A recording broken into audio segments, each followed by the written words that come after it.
mandible, you all know that it is the bone of the lower jaw. ठीक. Now this mandible has two parts. Ramus, there are two ramus, and this is the body which is U-shaped या horseshoe shaped. ठीक है. So these are the two ramus जो कि flat है, और ये body है जो कि U-shaped है. Now the body, here you can see anteriorly this triangular region. This is known as mental protuberance. ठीक है, इसको क्या बोलते हैं? Mental protuberance. And just above here, this faint ridge or faint line is known as symphysis mentae. तो ये symphysis mentae किस चीज को रिप्रेजेंट करता है? This represents the fusion of the two halves of the mandible. Mandible का जब development देखेंगे तो it develops in two halves. तो ये आके सेंटर पे यहाँ पे फ्यूज होता है. तो उसी का ये फ्यूजन, ये जो लाइन है या ये फेंट रिज है, this is symphysis mentae which represents the fusion of the two halves of the mandible. ठीक है. And just below this symphysis mentae there is a triangular protuberance. This is known as mental protuberance. ठीक है. Just as mental protuberance के lateral angle पे देखोगे, so this elevation is known as mental tubercle. इसको क्या बोलते हैं? Mental tubercle. ठीक है. Now just this is the body. The body has two surfaces, outer surface and inner surface. ठीक है. And two border, upper border and lower border. ठीक. तो upper border पे हमें यहाँ पे क्या दिख रहा है? These are the sockets. ठीक है. These are the alveolar sockets. And this is the lower border. ठीक. And on the outer surface you can see here there is a foramen. This is known as mental foramen. ठीक है. तो ये mental foramen का location क्या है? It is present just जहाँ पे तुम्हारा प्री मोलर प्रेजेंट होता है ना, between the two premolar just below there is a foramen which is known as mental foramen. ठीक है. स्ट्रक्चर क्या पास होगा इससे? Mental nerves and vessels. Very easy. Then on the external surface again here if you see posteriorly there is a line. This line is known as oblique line. तो क्या बोलते हैं? Oblique line. ठीक है. So this is the oblique. I am discussing only about the features. ठीक है. I am not going on attachments. There are so many attachments we will discuss in the next class. ठीक है. So this is the oblique line. This is the mental foramen. This is the symphysis mentae and this is the mental protuberance. This is mental tubercle. ठीक है. तो ये body के external features होगा. ठीक. Then अगर हम अंदर की तरफ देखें on the inner aspect you can see this is the mylohyoid line. On the inner surface there is a elevated line. ये दिख रहा है यहाँ पे देखिए. So this is the mylohyoid line and just below here there is a depression. Posteriorly this is known as the submandibular fossa, यहाँ पे which lodges the submandibular gland. ठीक है. ये देखो ये है submandibular line. Posteriorly we have a depression which is known as submandibular fossa. Anterior to this line again there is a depression which is known as sublingual fossa. Submandibular fossa, sublingual fossa. अब हम आएंगे इसके जो inner surface है उसके mid line में. ठीक है. तो here on the inner surface on the inner surface you can see these are the two tubercles. यहाँ पे चार tubercle है, दो superior है, दो inferior है. ठीक है. तो these are known as the genial tubercle. ठीक है.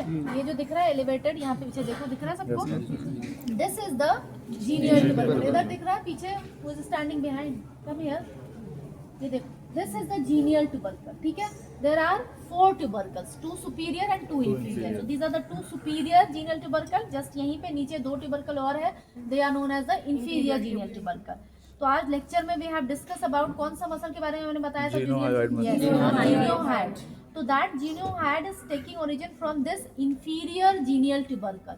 जो सुपीरियर जीनियल ट्यूबरकल है वहां पे अटैचमेंट है जीनियोग्लॉसस का. ग्लॉसस वर्ड आ गया, it means that it is related to the tongue.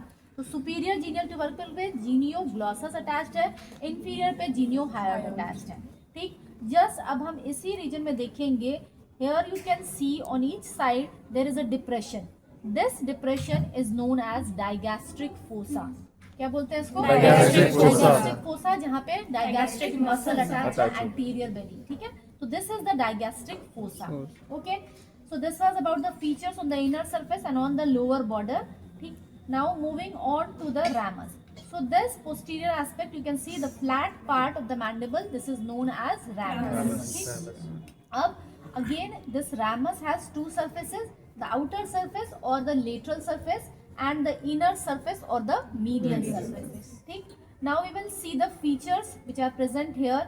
So this is the outer surface. This is known as the angle of the mandible, where this जहाँ पे ये ramus, this is the angle of the mandible where the posterior border of the ramus is meeting the lower border of the mandible. ठीक है. So this is the angle of the mandible and these are the two processes of the mandible. ये कौन सा process है?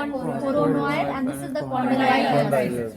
And ये जो notch है इसको क्या बोलते हैं? This is known as mandibular notch और mesenteric notch. इसी को हम mandibular notch भी बोलते हैं या mesenteric notch भी बोलते हैं. Now this condylar process is also known as head of the mandible. ठीक. तो ये जो head of mandible है ये articulate होता है कहाँ पे? skull में. skull में भी temporal bone में mandibular fossa है, वहाँ जाके ये articulate होता है and it forms the temporomandibular joint. ठीक है. Okay. Now coming on to the inner surface. On the inner surface you can see there is an important structure here. This is known as the mandibular foramen. This mandibular foramen converts into a canal. जब ये mandibular foramen से हम अंदर जाएंगे तो एक canal है.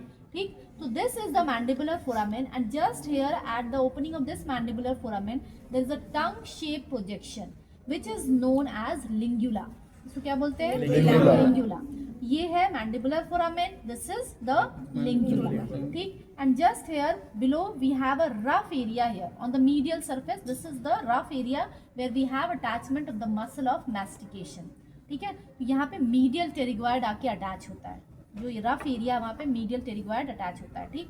And on the lateral surface there is attachment of masseter muscle. ठीक है. कई बार लेक्चर में ही बताया था मैंने कि यहाँ पे masseter muscle attach होता है. पूरे सरफेस पे अटैच नहीं है. Posteriorly and on the superior part there is presence of the parotid gland. तो उस रीजन में मैसेटर अटैच्ड नहीं है. Anteriorly here there is attachment of the masseter muscle. ठीक.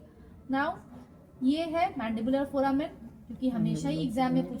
तो रामस का अटैचमेंट मैंने बताया लेटरल सरफेस पे मैसेटर अटैच है. ठीक है. फिर उसके बाद मैंने बताया कि यहाँ मीडियली रफ पार्ट जो है वहाँ मीडियल टेरिगोइड अटैच है. ठीक. Then we have another muscle that is the lateral pterygoid. ये जो कॉन्डाइलर प्रोसेस मैंने दिखाया इसके यहाँ पे देखो anteriorly there is a depressed area. ठीक है. This is known as pterygoid fovea. क्या बोलते हैं इसको? Pterygoid fovea. तो टेरिगोइड फोविया पे वी हैव अटैचमेंट. यहाँ पे मैंने बताया मीडियल टेरिगोइड, यहाँ पे लेटरल टेरिगोइड अटैच है. ठीक है. देन एक मसल और रह गया जो मसल ऑफ मैस्टिकेशन है, जो कि यहाँ पे अटैच है, दैट इज टेम्पोरालिस. ठीक है. टेम्पोरालिस हो गया, लेटरल टेरिगोइड हो गया, medial pterygoid. These are the muscles of mastication. ठीक है.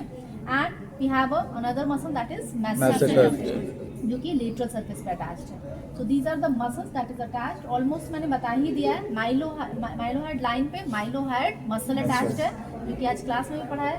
अच्छा, ये ग्रूव है यहाँ पे. This is known as mylohyoid groove. Just ये मैंडिबुलर फोरामेन है. मैंडिबुलर फोरामेन को हम ट्रेस करें आगे की तरफ तो वहाँ पे एक ग्रूव है. So this groove is known as mylohyoid groove. ठीक है.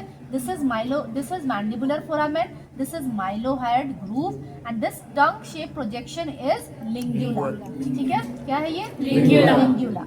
So these are the features that is present in mandible. All the जितने भी features है मैंने बता दिया. ठीक है. तो starting से अगर revise करना है एक बार तो start करते हैं. This is the